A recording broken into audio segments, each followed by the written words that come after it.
సోదరులారా, సమయం ఎక్కువ అవుతుంది.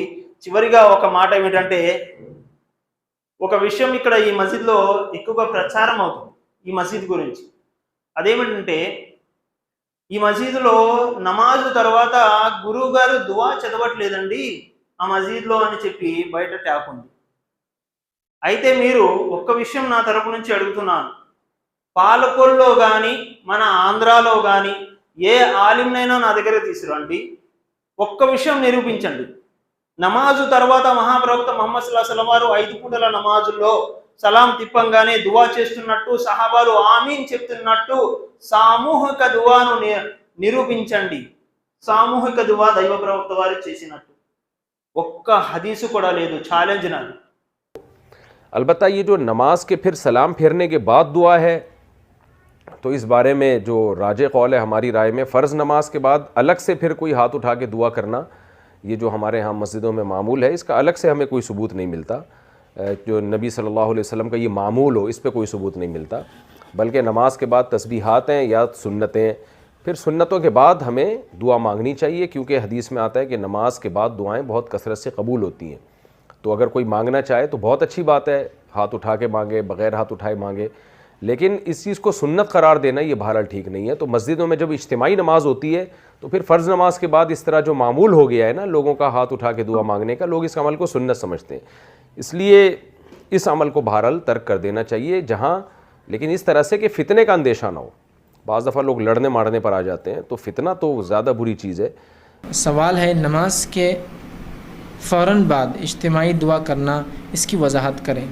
देखिए, नमाज के बाद इज्तिमाई दुआ करना अल्लाह के रसूल सल्लल्लाहु अलैहि वसल्लम से साबित नहीं है। फ़र्ज़ नमाज़ों का जैसे लोग करते हैं, ये साबित नहीं है।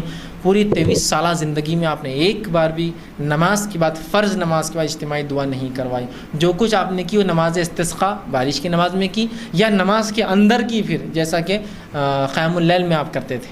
लेकिन नमाज के बाद बाजमात एक रसूलुल्लाह ने कभी दुआ पढ़ी और सहाबा ने आमीन कहा, ये कभी नहीं हुआ, कभी नहीं हुआ, ये सुन्नत से साबित नहीं। अब మన పాల్గొలు కాదు, మన ఆంధ్ర కాదు, పోనీ ఇండియా వేసుకోండి, ఎక్కడి నుంచి ఎంత పెద్ద ఆలిం వచ్చినా అదే సియాసిత్తాలోని హదీసుల్లోంచి, అదే ఖురాన్ నుంచి చూపించాలి. ఎవరు కూడా పైనుంచి దిగిరావసరం లేదు. అయితే నమాజు తర్వాత దువా అనేది లేదండి. దువా ఉంది. ఎలాగుంది? మీ దువా మీరు అడగాలి అల్లాహతోటి. మీ కష్టం మీరు మీ చేతులెత్తి అల్లాహతో అడగండి. ఎవరైతే నా ముందు వచ్చి మోకరెళ్ళి చేతులు ఎత్తుతున్నారో వారికి నేను అతి సమీపంలో ఉన్నాను అని అల్లా అంటున్నాడు. మీరు చేతులెత్తి దువా చేస్తున్నప్పుడు అల్లా అంట మీ ముందు ఉన్నాడు, అతి సమీపంలో ఉన్నానని ఖురాన్ చెబుతుంది. ఎవరో దువా చేస్తే అది మనకెలా వస్తుందండి? ఎవరో ట్యాబ్లెట్ వేసుకుంటే మన రోగం తగ్గుతుందా? ఎవరో ఇంజెక్షన్ చేయించుకుంటే మన జ్వరం తగ్గుతుందా? లేదు. మీరు అనుకోవచ్చు, లేదండి అక్కడ ఆలింలో చేస్తున్నారు కదండి, అందుకే అన్నాను నేను మొదటి మాటే, ఆలింని తీసుకురండి నా ముందు, నేను అడుగుతాను, ఒక్క హదీస్ చూపించండి ఆలిం గారు, దైవ ప్రవక్త వారు నమాజు తర్వాత దువా, సామూహిక దువా చేసినట్టు ఒక్క హదీస్ చూపించండి. ఒక్క హదీస్. నమాజు తర్వాత లేదు.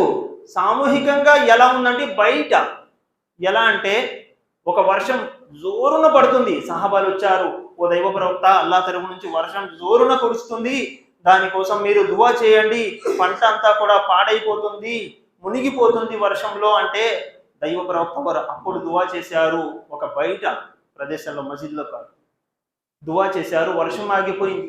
మరొక సందర్భం జరిగింది, ఎండ బాగా కురుస్తుంది, మేము పనులు చేసుకోలేకపోతున్నాము, అనారోగ్య పాలవుతున్నాము, అల్లాహ్ ఈ వేడిని తగ్గించాలని మీరు దువా చేయండి అని. అలాంటి సమయాల్లో దువా చేశారు. దువా ఉంది సోదరులారా, కానీ నమాజు తర్వాత దువా అనేది లేదు. అనవసరమైనటువంటి మాటల్లో మనం పడి మన యొక్క విశ్వాసాన్ని పాడు చేసుకోకూడదు. ఎందుకంటే మనకు దైవ ప్రవక్త వారు ఏదైతే చూపించారో అదే మన విధానం. ఆ విధానాన్ని మనం అమలు పరిచినప్పుడే అల్లాహ్ మనల్ని ఇష్టపడతాడు తప్ప మన సొంత నిర్ణయాలు ఆయన చేశారు కదండి, ఆయన అమీర్ గారు చేస్తున్నారు, మౌలీ గారు చేస్తున్నారు, ముఫ్తీ గారు చేస్తున్నారు, వీళ్ళెవ్వరు కూడా దైవ ప్రవక్త వారిని మించిన వారు కాదు. దైవ ప్రవక్త వారు మనకు నమూనా, మనకు ఐడియల్. ఆయన జీవితాన్ని అల్లాహ్ సుబ్హానహు వ తఆలా మనకు నమూనాగా చేశాడు. కాబట్టి ప్రతి విషయం మంచినీళ్ళు తాగితేనే మనం దైవ ప్రవక్త వారు కూర్చొని తాగారండి అని అనుకుంటున్నాం కదా. మంచినీళ్ళు 3 శ్వాసల్లో తాగారు దైవ ప్రవక్త వారు, ఆయన సున్నత్ అండి అని మనం గౌరవిస్తున్నాం కదా. మరి ఈ సున్నత్ని ఎందుకు గౌరవించట్లేదు? ఒక విధానాన్ని ఎవరో మొదలు పెట్టారు ముందు, అదే హైలైట్ అయిపోయింది. ఎంత హైలైట్ అంటే ఆ దువా చెయ్యకపోతే ఆలిం గారు హాఫీజ్ గారు మన నమాజే అవ్వదు అన్నంతగా హైలైట్ చేసేసారు. సోదరులారా, మాటలు చేదుగానే అనిపించవచ్చు, ఎందుకంటే నిజం ఎప్పుడు కూడా చేదు.